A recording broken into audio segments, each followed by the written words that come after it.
বাংলাদেশ ও বাংলাদেশের বাইরে যারা এই মুহূর্তে চ্যানেল আই দেখছেন তাদেরকে অন্তর্ভুক্তিমূলক উন্নয়নে এমএফআই অনুষ্ঠানটি দেখার জন্য ক্রেডিট অ্যান্ড ডেভেলপমেন্ট ফোরাম ও চ্যানেল আই এর পক্ষ থেকে সাদর আমন্ত্রণ জানাচ্ছি।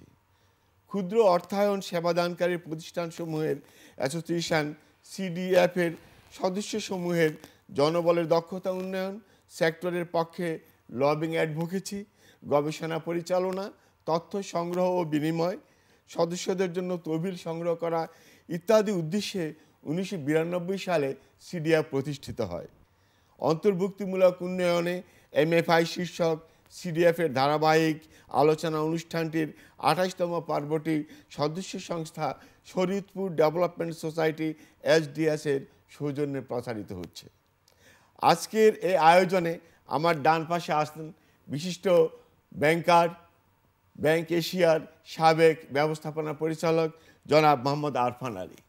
আমার বাম পাশে আছেন বিশিষ্ট সমাজসেবী, নিবেদিত উন্নয়ন ব্যক্তিত্ব এবং শরীয়তপুর ডেভেলপমেন্ট সোসাইটি এর নির্বাহী পরিচালক রাবিয়া বেগম। অনুষ্ঠানের প্রথমেই আমি আরফান আলী স্যারের কাছে জানতে চাইব, আপনি দীর্ঘদিন ব্যাংকিং সেক্টরে দায়িত্বশীল পদে কাজ করেছেন। ব্যাংকার হিসাবে আপনি এমএফআইকে যেভাবে দেখতেন এবং বর্তমানে ব্যাংকের বাইরে এসে এমএফআইকে কিভাবে দেখছেন, এই বিষয়ে আমরা আপনার কাছ থেকে শুনব। বাংলাদেশের অনেক বড় বড় এমএফআই আমাদের, আমি যে ব্যাংকে ছিলাম, ব্যাংক এশিয়ার সাথে পার্টনারশিপে যুক্ত ছিল। তো সেখানে আমরা দেখেছি লেন্ডার বরোয়ার রিলেশনশিপে বেসিক্যালি ব্যাংক হোলসেল বেসিসে এই এমএফআইদেরকে টাকা দিত এবং এমএফআই তারা এই টাকাটা ডিস্ট্রিবিউট করতো টু দ্য লাস্ট মাইলেজ। সুতরাং এইভাবে করে আমরা পরোক্ষভাবে ব্যাংকার যারা আছেন বা banking community as a whole সাহায্য করেছে এমএফআইকে গ্রো করতে, ডিস্ট্রিবিউট করতে, ক্রেডিট এবং এক্সপেনশন করতে, এবং একটা বড় রকমের তহবিল সাপ্লাই দিয়েছে এই ব্যাংকিং সেক্টর। বিশেষ করে কৃষি ঋণের ক্ষেত্রে ব্যাংকগুলোর রিচ তো আর সেই লাস্ট মাইলেজে ছিল না, সুতরাং ব্যাংকগুলোকে নির্ভর করতে হতো সেই এমএফআই যারা একেবারে লাস্ট মাইলে গ্রাসরুট লেভেলে কাজ করছে। সুতরাং বাংলাদেশের অর্থনীতিতে এমএফআইয়ের ভূমিকা আমরা যেভাবে দেখেছি তার গুরুত্ব দিন দিন বাড়ছে এবং আমরা মনে করছি যে সামনের দিনগুলোতে এই ডিজিটাইজেশনের মাধ্যমে, নতুন নতুন প্রসেস ইঞ্জিনিয়ারিংয়ের মাধ্যমে এই এমএফআই আরও ইফিশিয়েন্টলি ক্রেডিট ডিস্ট্রিবিউশন করতে পারবে এবং এই লোকজন যারা লাস্ট মাইলের গ্রাহক তারা এর মাধ্যমে উপকৃত হবে। আমি একটা নতুন প্রতিষ্ঠান জয়তুন বিজনেস সলিউশন, সেটার মাধ্যমে গ্রামে গ্রামে ফিনান্সিয়াল কিয়স্ক তৈরির কাজ করছি। যেই ফিনান্সিয়াল কিয়স্ক এই এমএফআই যারা আছেন তাদেরকেও এই ফাইন্যান্সিয়াল ট্রানজ্যাকশন কমপ্লিট করতে সাহায্য করবে, গ্রাহকদেরকে বিশেষ করে। আমাদের এমএফআই ব্যাংকার রিলেশনশিপের একটা বড় গ্যাপ রয়ে গেছে যে লাস্ট মাইলের গ্রাহকের একটা ব্যাংক অ্যাকাউন্ট নাই, যার ফলে এই গ্রাহককে একটা বাড়তি পয়সা খরচ করতে হয় অন্যান্য চ্যানেলের মাধ্যমে টাকাটা রিসিভ করতে। এখানে যখন ব্যাংক অ্যাকাউন্ট থাকবে এবং লাস্ট মাইলে গিয়ে গ্রামের ভিতরেই যখন সে একটা টাচ পয়েন্ট পাবে টাকাটা তুলবার জন্য, টাকাটা জমা দেবার জন্য, আমরা বিশ্বাস করছি যে এটা একটা বড় রকমের সুবিধা তার জন্য বহন করে আনবে। ভবিষ্যতে আরও পেমেন্টের যেই বাংলা কিউআর পেমেন্ট, এটা প্রচলন হলে পরে এমএফআই যে গ্রাহক তারা ব্যাপকভাবে উপকৃত হবে এবং এমএফআই এই কার্যক্রম আরও বেগবান হবে। রিইনফোর্সিং বলে এটাকে, যে পারস্পরিকভাবে একজন আরেকজনকে সহায়তা করা, এইভাবে করে এগিয়ে যাবে ইনশাল্লাহ। Thank you. আমরা এখন যাব রাবেয়া আপার কাছে। আপনার যে প্রতিষ্ঠান শরীয়তপুর ডেভেলপমেন্ট সোসাইটি, এর পেছনে নিশ্চয়ই কোনো গল্প আছে, সেই গল্পটা আমরা শুনব এবং একই সাথে আপনি আপনার যে চিন্তা ভাবনা এগুলো কিভাবে সামনে এগিয়ে নিচ্ছেন, কিভাবে বাস্তবায়ন করছেন, এই সম্পর্কে আমাদেরকে একটু বলবেন। প্রতিষ্ঠানের ফাউন্ডার মিস্টার মুজিবুর রহমান এবং আমি দুজনে মিলেই আসলে প্রতিষ্ঠানটি গড়ে তোলার স্বপ্ন দেখছিলাম পেছনের অনেকগুলো বছর ধরেই। জনাব মুজিবুর রহমান যখন Bangladesh red crescent society Shariatpur শাখায় সেক্রেটারি জেনারেল হিসেবে উনি কাজ করতেন, এবং এই রেড ক্রিসেন্ট সোসাইটি তখন অ্যাকচুয়ালি রেড ক্রস ছিল। শরীয়তপুর হচ্ছে একটি ফ্লাড এবং রিভার ইরোশন প্রন এলাকা। তো এইটা প্রায় ফি বছর এই দুর্যোগগুলি আসতো, এবং এই দুর্যোগের সাহায্য নিয়ে তাকে যেতে হতো বিভিন্ন চরে চরে, এবং তখন কমিউনিকেশন খুবই খারাপ ছিল। একদিন গেলে হয়তো 2 দিন 3 দিন লাগতো ব্যাক করতে। তো ওটা করতে গিয়ে উনি দেখেছেন মানুষের আসলে জীবন যাত্রা কতটা কঠিন, কতটা স্ট্রাগল ওই মানুষগুলো করে। এক একটা পরিবার তার জীবনে দেখা যায় 40-50 বছরের জীবনে সে 5 থেকে 10 বার ডিসপ্লেসড হচ্ছে ডিউ টু রিভার ইরোশন।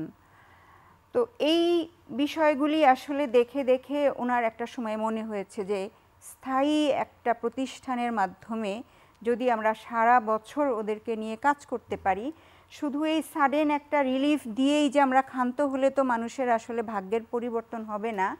আমরা যদি সারা বছর তাদের লাইভলিহুড, তাদের এডুকেশন, তাদের হেলথ, এই সমস্ত ইস্যুগুলি নিয়ে কাজ করতে পারি, তাহলে হয়তো একটা পজিটিভ চেঞ্জ মানুষের জীবনে হয়তো আনা যাবে।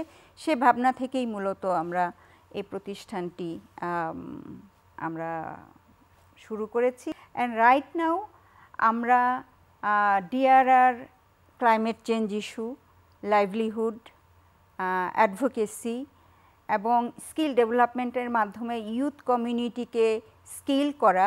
সারা বাংলাদেশে এবং স্পেশালি শরীয়তপুরের মানুষ প্রচুর বিদেশে যায়, লিগ্যালি এবং ইলিগ্যালিও অনেক যায় এবং অনেক সাফার করে, শুধুমাত্র স্কিল না থাকার কারণে কম বেতন পায়।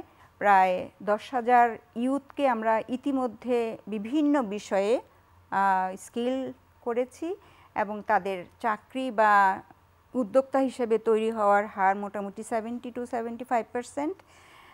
পাশাপাশি কালচারাল এডুকেশন, আমি যেটা বোঝাতে চাচ্ছি যে আমাদের এখনকার ইউথ কমিউনিটি আর অ্যাডোলেসেন্ট কমিউনিটি যারা সব সময় আসলে প্রযুক্তিটাকে নিয়ে থাকে, খেলাধুলা মোটামুটি করে না বললেই চলে, বই পড়ে না বললেই চলে, সব কিছু মোটামুটি মোবাইল নির্ভর আমরা এই কমিউনিটিকে দেখতে পাই। তো ওদেরকে এই জায়গা থেকে একটু ফিরিয়ে এনে একটু খেলাধুলার দিকে মনোযোগী করা, একটু তাদের as a human being, as a civilian তাদের যে কিছু রেসপন্সিবিলিটি আছে সোসাইটিতে, এই সমস্ত কাজগুলোতে তাদেরকে এঙ্গেজ করার জন্য আমরা অ্যাডোলেসেন্টদের সাথে কাজ করি। পাশাপাশি আমরা নারীর ক্ষমতায়ন, নারীর স্কিল ডেভেলপমেন্ট এবং তাদের উদ্যোক্তা হিসেবে তৈরি করা, এই বিষয়গুলি নিয়ে কাজ করি। আপনি জানেন যে মাইক্রো ক্রেডিট সেক্টরে কিন্তু জামানত গ্রহণ করা হয় না, অথচ ব্যাংকগুলো যখন মাইক্রো ক্রেডিট প্রতিষ্ঠানগুলোকে ঋণ দেয় তখন কিন্তু তাদের কাছ থেকে জামানত বা গ্যারান্টি গ্রহণ করে। এই বিষয়টা আপনি কিভাবে দেখছেন? ক্ষুদ্র ঋণ গ্রহীতা তারা জামানত দিতে পারে না, এই কারণেই তাদের ফর্মাল ব্যাংকিং সেক্টরে অ্যাক্সেস নাই। ব্যাংকগুলো কিন্তু এখনও জামানতের থেকে খুব বেশি বেরোতে পারে নাই, যদিও সেন্ট্রাল ব্যাংক অনেকগুলো গাইডলাইন ইস্যু করেছে, অনেকভাবে প্রণোদনাও দেওয়া হচ্ছে। তো সেখানে মাইক্রো ক্রেডিটের যে ইনস্টিটিউটগুলো এখানে গেছে, জামানতবিহীন ঋণ প্রদান করছে, এটা ভালো কথা। তবে ব্যাংকের সাথে যখন ডিল হয়, এটা আসলে ব্যাংক যখন কোনো ঋণ দেয় প্রচলিত ধারায়, সেই ব্যাংকের এই কোলাটারাল একটা বড় রকমের ইস্যু হয়ে দাঁড়ায়। তারপরেও আসার খবর হচ্ছে যে বড় বড় এমএফআই যারা, তারা কিন্তু খুব সহজ শর্তে ব্যাংক থেকে টাকা পাচ্ছে। যাদের পেমেন্ট বিহেভিয়ার, পোর্টফোলিও ইন্ডিকেটরসগুলো বেটার, তারা কিন্তু ভালোভাবেই এই নেগোসিয়েশনটা করতে পারে। সমস্যা দাঁড়ায় গিয়ে ছোট মাইক্রোফাইন্যান্স, যেই ছোট স্মল যেই মাইক্রোফাইন্যান্স ইনস্টিটিউট এমএফআইগুলো, তাদের জন্য, যেখানে এটা অ্যাজ এ নন প্রফিট এই ধরনের প্রতিষ্ঠানগুলোর কোলাটারাল অফার করা অনেক ক্ষেত্রেই সুযোগ সৃষ্টি হয় না। এই কারণে একটু অসুবিধা তো হয়। এখন কিছু কিছু জায়গায় এই প্রচলিত এই পদ্ধতির থেকেও বেরিয়ে আসার চেষ্টা করা হচ্ছে। কৃষি ঋণের ক্ষেত্রে যেহেতু বাংলাদেশ ব্যাংক এটা গভর্নমেন্ট এটা এখন আরও বেশি মাত্রায় ব্যাংকের চ্যানেলের মাধ্যমে যেতে বলছে এবং ব্যাংক পাচ্ছে না অনেক ক্ষেত্রেই, তো তাদের ক্ষেত্রে হয়তো ব্যাংকগুলো আরেকটু রিল্যাক্সড ওয়েতে এমএফআইকে পার্টনার হিসাবে নিবে। It is not as a borrower and lender relationship, rather it will B A partnership relationship. তাতে আর ওই কোলাটারালের বিষয়টা থাকবে না যে এমএফআইকে লেন্ডিং আর্ম হিসাবে ব্যবহার করতে পারবে ব্যাংকগুলো। আমার মনে হয় সেই অ্যাপ্রোচ নিলে পরে ব্যাংকের জন্য ভালো এবং এই এমএফআইগুলো গ্রো করতে পারবে এবং ক্রেডিট ডিস্ট্রিবিউশনটা বেটার হবে।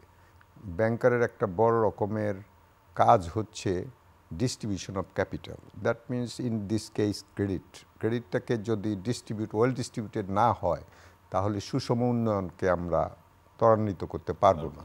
এমএফআইগুলো ক্রেডিট ডিস্ট্রিবিউশনে এবং ওয়েলথ ডিস্ট্রিবিউশনে একটা ভালো রকমের ভূমিকা রাখছে, তো সেটার দিকে মাথা রেখেই ব্যাংকাররা নিশ্চয়ই এগিয়ে আসবে এবং গভর্নমেন্ট এই দিকে সাপোর্টিভ রুলস রেগুলেশন তৈরি করলে পরে এমএফআইগুলো বেটার সার্ভিস দিতে পারবে to the last mile customers. আপনি যে ক্ষুদ্র ঋণ কার্যক্রম করছেন এই বিষয়ে যদি আমাদেরকে একটু ধারণা দিতেন।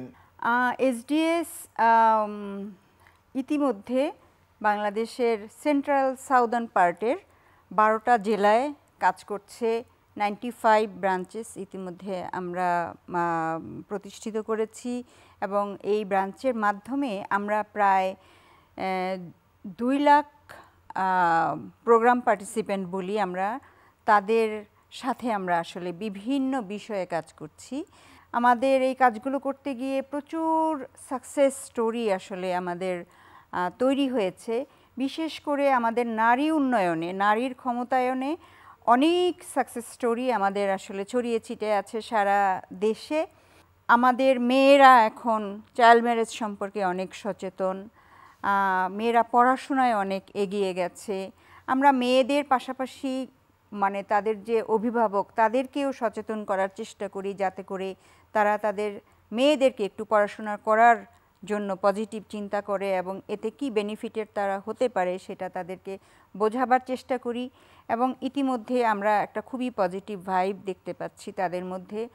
আমাদের নারী যারা প্রোগ্রাম পার্টিসিপেন্ট আছে তাদের মধ্যে ক্ষুদ্র ক্ষুদ্র উদ্যোক্তা তারা ইতিমধ্যে তৈরি হয়েছে, সেটা বিভিন্ন সেক্টরে। এবং কিছু কিছু স্টোরি আছে যে তারা হয়তো তাদের হাজব্যান্ড বিদেশে, মধ্যপ্রাচ্যের বিভিন্ন দেশে হয়তো থাকে, এমন এমন গল্প আছে যে তারা তাদের হাজব্যান্ডদেরকে, তাদের হয়তো ছোট ব্যবসাটা আস্তে আস্তে এখন এত বড় হয়েছে যে তাদের এখন মনে হয়েছে যে আমার সাহায্যকারী দরকার এবং সেই সাহায্যকারী হোয়াই নট যে আমার হাজব্যান্ডই আমার সাহায্যকারী হোক, সে বিদেশে আমি দেশে, আমরা এই যে ডিস্টেন্সটাকে এখন ঘুচায়ে ফেলি যেহেতু আমি এখানে একটা ভালো কাজ করছি। তখন এমন গল্প আমরা শুনি যে হাজব্যান্ডকে তখন বলে তোমার আর বিদেশ করার দরকার নেই, তুমি দেশে আসো, আমার ব্যবসা তুমি দেখাশোনা করো, আমরা একসাথে ব্যবসা দেখাশোনা করি। আমি মনে করি কি মাইক্রোফাইন্যান্স সম্পর্কে আসলে আরও অনেক বেশি প্রচারণা দরকার এবং আমি দেখেছি যে এমআরএ ইতিমধ্যে তাদের একটা প্রকাশনা বার করেছে, প্রথম মনে হয় এই সংখ্যাটা। আমরা মনে করি যে প্রতি মাসে অন্তত একটা প্রকাশনা এবং সেটা মানুষের কাছে হ্যাঁ এটা পৌঁছে গেলে মানুষ হয়তো আরো অনেক জানতে পারবে। The Shariatpur Development Society, or SDS, is a beacon of hope for communities living in some of Bangladesh's most climate vulnerable and hard-to-reach areas. Since its establishment in 1991, SDS has been dedicated to empowering people, protecting the environment, and creating lasting change.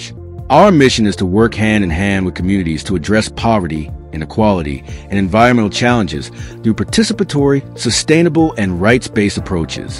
Today, SDS operates not only in Shariatpur but also across many districts in Bangladesh. SDS stands beside them. Our work focuses on 7 core areas, each one addressing urgent needs and building a stronger future. 1. Climate change adaptation and climate adaptive agriculture. Climate change threatens lives and livelihoods every day. SDS supports communities to adapt through innovative farming practices that withstand floods, droughts, and salinity. From promoting flood-resistant rice varieties to introducing floating vegetable gardens and efficient irrigation systems. 2. Humanitarian response. When disasters strike, Whether flood, cyclone, or riverbank erosion, SDS responds rapidly. We deliver emergency food, clean water, dignity kits, and cash assistance. Our humanitarian teams work closely with local volunteers, government agencies, and global partners to ensure that no one is left behind. 3. Women's empowerment. SDS believes that empowering women transforms entire communities. We create opportunities for women to gain skills, start businesses, and lead community decision-making through savings groups, vocational training, and awareness on rights and protection. 4. Youth empowerment. Bangladesh's youth are full of energy, ideas, and potential. SDS helps young people turn that potential into action. We provide life skills, digital literacy, leadership training, and entrepreneurship opportunities. 5. Health interventions. SDS also offers trauma counseling and rehabilitation for survivors of gender-based violence and trafficking. SDS has significantly improved physical and mental health well-being for thousands, fostering sustainable health practices and enhancing the overall quality of life in these remote communities. 6. Education. Education is at the heart of sustainable change. SDS works to improve access to quality education for children in CHAR and disaster-prone areas. We support schools, train teachers, and provide learning materials. 7. Innovation. At SDS, we believe innovation is key to solving persistent problems. Innovation means thinking differently, and at SDS, it's embedded in everything we do. For over 33 years, the Sheripur Development Society has been working side by side with communities. আমাদের তহবিল নিয়ে MFI গুলো বেশ প্রবলেমে আছে। তো এই ধরনের প্রবলেমে নিশ্চয়ই এসডিএস এর অভিজ্ঞতা রয়েছে। তো আপনি আপনার প্রতিষ্ঠানের দৃষ্টিকোণ থেকে বা আপনার প্রতিষ্ঠানের কার্যক্রম থেকে কিভাবে এই চ্যালেঞ্জগুলো মোকাবিলা করছেন? মাঝারি বা ছোট এনজিওগুলো ব্যাংকের যে ঋণ সেটা পেতে মানে স্ট্রাগল করে, এই জায়গাটায় পিকেএসএফ কিছু সম্ভবত 5টি ব্যাংকের সাথে প্রাথমিকভাবে একটা এগ্রিমেন্টে গেছে। পিকেএসএফ সাপোর্টটা এভাবে দিচ্ছে, পিকেএসএফের থ্রুতে তারা কোনো এনজিওরকে ডিউ ডিলিজেন্সের যে ইস্যুটা সেটা পিকেএসএফ তাদেরকে আশ্বস্ত করছে যে এই 50টা এনজিও বা এই 100 এনজিও প্রথম লিস্টে আছে, এদেরকে আপনারা আপনাদের একটা লিমিট, সেটা এনজিওরও রিসিভ করার একটা লিমিট থাকবে আর ব্যাংকের দিক থেকে প্রপোজালেরও একটা লিমিট থাকবে, কিন্তু মানে তাদের ডিউ ডিলিজেন্স না করে পিকেএসএফ এটার গ্রান্টার, পিকেএসএফ গ্রান্টার হবে বা হয়েছে, ওই থ্রুতে এনজিওগুলোকে তারা ফান্ডিং করছে। ইতিমধ্যে এটা শুরু হয়েছে। That's a good move. হ্যাঁ, that's a good move I think. আপনার প্রতিষ্ঠানে আপনি কিভাবে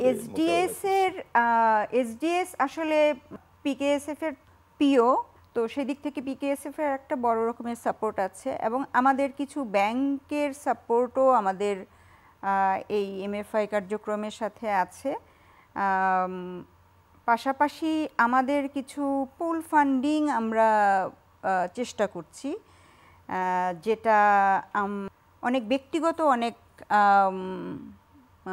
ফান্ডিং থাকে যেগুলো অনেকটা ব্যাংক স্টাইলে, মানে তারা একটা তাদের একটা ফিগার ওখানে থাকবে এবং সেটার একটা নির্দিষ্ট হারে তারা ওইটার বেনিফিটটা পাবে। ওইভাবেও একটা পুল ফান্ডিংয়ের আমরা চেষ্টা করে যাচ্ছি এবং এটা অনুমোদিত। এসডিএসের ডিমান্ড অনুযায়ী মোটামুটি সবসময়ই একটা ফান্ড ফ্লো একটা থাকে, খুব বেশি স্ট্রাগল আমাদের করতে হয়নি। হ্যাঁ, আমরা ক্ষুদ্র ঋণের প্রতিষ্ঠানগুলোকে সহায়তা করে বিশেষ করে ব্যাংকের মাধ্যমে কিভাবে জাতীয় উন্নয়নে এদের রোলটা আমরা প্লে করতে পারি এবং একই সাথে ক্ষুদ্র উন্নয়ন প্রতিষ্ঠানগুলো বা ক্ষুদ্র ঋণ প্রতিষ্ঠানগুলোর সম্পর্কে একটা কথা আছে যে এরা সুদের ব্যবসা করে। এই যে একটা ধারণা, এই ধারণাগুলো নিয়ে আপনার কি চিন্তা ভাবনা, আসলে বিষয়টা কি একটু যদি কাইন্ডলি আমাদেরকে বলেন। ক্ষুদ্র ঋণ প্রতিষ্ঠানগুলোর যেই ভূমিকা বাংলাদেশের অর্থনীতিতে এবং জীবনমান উন্নয়নে সামাজিক ইন্ডিকেটরগুলোকে বেটার করার ক্ষেত্রে এটার খুব সুন্দরভাবে একটা চিত্র ফুটে উঠেছে দ্য ইকোনমিস্ট পত্রিকা 16 বা 17 সালের একটা ইসে আসলো। 17 সালের আগের থেকে 20 বছর ধরে পাকিস্তান, বাংলাদেশ, ইন্ডিয়া এই 3 দেশের একটা কম্প্যারিজন করা হলো ওখানে, যার মধ্যে যেমন চাইল্ড মর্টালিটি রেটের প্রশ্ন আসছে, সেখানে উইমেন এম্পাওয়ারমেন্টের কথা আসছে, এডুকেশনের কথা আসছে, স্যানিটেশনের কথা আসছে, ইকোনমিক এম্পাওয়ারমেন্টের কথা আসছে, লাইফ এক্সপেক্টেন্সির কথা আসছে। These are all economic indicators, যেটা মনে করি আমরা যে সমাজ ব্যবস্থা এগিয়ে যাচ্ছে, সেখানে কিন্তু বাংলাদেশ এগিয়ে ছিল। তো সেই এগিয়ে থাকার পেছনে এটা একটা ভালো খবর, এবং এটা অনেক সময় বিভিন্ন পত্রিকা এটাকে তুলে ধরেছে, কিন্তু এটার জন্য ইকোনমিস্ট পত্রিকা যেই সেগমেন্টটাকে, যেই সেক্টরটাকে ক্রেডিট দিয়েছে, তার একটা বড় ক্রেডিট ছিল এই এমএফআই এনজিও, নন গভর্নমেন্ট অর্গানাইজেশনগুলো। এই এদের ইন্টারভেনশনের কারণে ওই সময় এই ডেভেলপমেন্টে বাংলাদেশ, পাকিস্তান এবং ইন্ডিয়াকে ছাড়িয়ে গিয়েছিল। এখন এমএফআইদের সুদের হারটা বেশি ব্যাংকের থেকে, জেনারেলি যেটা দেখা গেছে। তার একটা বড় রকমের রিজন যেটা উল্লেখ করা হয় যে supervision cost at the last mile, এবং উইথ স্মল লোন এই যে ওভারহেডটা ডিস্ট্রিবিউটেড হয় একটু বেশি বড় ইসে, দ্যাট মিনস ওভারহেড চার্জেসটা অনেক বেশি। আরেকটা হচ্ছে তহবিল সংগ্রহের জন্য যে খরচ আছে সেটাও বেশি পড়ে, বিশেষ করে ব্যাংক থেকে টাকা এনে তারপরে আবার দিতে হচ্ছে। আর খুব কম মাত্রায় যে ক্ষুদ্র গ্রাহকের থেকে সঞ্চয়টা কালেক্ট করা যায়, যেটা ওভারকামের একটা দুইটা মাত্রা আছে যেটা আমাদেরকে চেষ্টা করতে হবে। প্রথম হচ্ছে ডিজিটাইজিং দ্যাট, এটাকে ডিজিটাল করতে হবে, ম্যানেজমেন্ট এফিসিয়েন্সি বাড়াতে হবে, অ্যাকাউন্টেবিলিটি বাড়াতে হবে ইন এভরি লেভেল। অটোমেটিক্যালি এই ম্যানেজমেন্ট এফিসিয়েন্সিটা বাড়লে এবং ডিজিটাল হলে পরে এই খরচটা অনেকখানি কমে আসবে, এবং সেই আলটিমেট বেনিফিটটা ক্ষুদ্র গ্রাহক পেতে পারবে। এবং বিজনেস মডেলেরও কিছু চেঞ্জ করতে হবে। এটা মানে যে জায়গাটা হয়েছে, it has grown over last 50 years, 55 years, একই পদ্ধতিটার কিছু পরিবর্তন আনতে হবে। এই অ্যাকাউন্টিং থেকে শুরু করে এই প্রসেস যেগুলো ফলো করা হচ্ছে, নীতিমালা যেগুলো আছে, সব কিছুর মধ্যে কিছু কিছু জায়গায় চেঞ্জ আনলে পরে আমার মনে হয় যে এই ইফিসিয়েন্সিটা আনা সম্ভব হবে। এখনও ব্যাংকগুলো তৈরি হয়নি ক্ষুদ্র ঋণ নিয়ে লাস্ট মাইলে যাওয়ার, সুতরাং এই গ্যাপটা কিন্তু এমএফআইকে ফিল আপ করতে হবে, এবং এমএফআইয়ের ভূমিকা এটা থেকে যাবে ইকোনমিতে, বাংলাদেশের অর্থনীতিতে বিশেষ করে। শুধু অর্থনৈতিক উন্নয়নই যে কাজ করছেন আপনারা তা না, আমরা দেখেছি যে দুর্যোগ মোকাবেলায় চরাঞ্চলে বিভিন্ন সময় আপনারা তৎপর থেকেছেন, এবং বিশেষ করে যে নদী ভাঙ্গন আপনাদের শরীয়তপুরে, সেই নদী ভাঙ্গনে আপনাদের যথেষ্ট অভিজ্ঞতা রয়েছে। তো আপনারা কি মনে করেন যে সরকারি পর্যায়ে বা বেসরকারি উন্নয়ন সংস্থা এদেরও তো নিশ্চয়ই এই কাজে কিছু দায় দায়িত্ব রয়ে গেছে? সার্বিকভাবে আসলে আপনি কেমনটা ভাবছেন এবং এটা কেমন হতে পারে, একটু কি আমাদেরকে বলবেন কেন? জি, ধন্যবাদ। আপনারা জানেন বাংলাদেশে 20টিরও বেশি জেলা নদী ভাঙন প্রবণ। আমি যদি শরীয়তপুরের কথা বলি, এবছর নড়িয়া উপজেলায় ভাঙলো, পরের বছর জাজিরা উপজেলায় ভাঙলো, বা এবছর একটা ইউনিয়নে ভাঙছে, আরেক বছর অন্য ইউনিয়নে ভাঙছে, কিন্তু ভাঙন কিন্তু প্রতি বছর থাকছে। রিভার ইরোশনটা এমন একটা দুর্যোগ যেখানে মানুষ ওই ইরোশনের কবলে যখন পড়ে, মানুষের ঘর চলে যায়, মানুষের ঘর যে ভিটা ছিল সেই ভিটা চলে যায়, তার চাষবাদের যে জমি চলে যায়, তার প্রার্থনার জন্য মসজিদ মন্দির চলে যায়, বাচ্চাদের সেই স্কুলগুলো চলে যায় নদীগর্ভে। একটা মানুষের লাইভলিহুডের জন্য যাহা কিছু প্রয়োজন সব জিনিসগুলো তখন ডিসকন্টিনিউ করে, এবং পার্মানেন্টলি ডিসকন্টিনিউ করে, কোনো উপায় থাকে না। সেই মানুষগুলো সেখান থেকে মাইগ্রেট হয়, এবং ইন্টারনালি যারা যেখানে মাইগ্রেট হয় সেখানে খুবই মানবেতর জীবনযাপন করে। আমরা একদম কাছ থেকে এই কাজগুলো করি বিধায় আমরা বুঝতে পারি। এতটা মানবেতর জীবনযাপন করে, কারো বাড়িতে হয়তো একটু জায়গা দেয়, সে একটা কুঁড়ে ঘর তুলে থাকে, ওই ফ্যামিলির যে পুরুষ সদস্য তার পেশা কিন্তু হারায় ফেলায়, ওইটার কারণে পেশা হারায় ফেলে। সে কারণে তখন সে অন্য কাজের জন্য তার ওই এলাকার বাইরে চলে যায়, এবং এলাকার বাইরে যখন চলে যায় পেছনে ফেলে যায় তার পরিবার, এবং ওই পরিবার তখন কিন্তু একটা ভীষণ রকমের অর্থনৈতিক ক্রাইসিসের মধ্যে পড়ে, একটা সিকিউরিটি কনসার্নের মধ্যে পড়ে। তখন তাদের কি করে, একটা মেয়েকে অন্য একটা বাসায় কাজ করতে দেয়, সেখানে আরও সিকিউরিটি কনসার্নের মধ্যে পড়ে। মা হয়তো কোনো ইটের ভাটা বা অন্য কোনো ইন্ডাস্ট্রি থাকলে সেখানে কাজ করে, মানে পুরো ফ্যামিলিটা একটা ডিজাস্টার, আরেকটা ডিজাস্টার তাদের জীবনে। এক ডিজাস্টারে তো সে ডিসপ্লেসড হয়, তার জীবনটা তখন আরেকটা ডিজাস্টারের মধ্যে পড়ে যায়।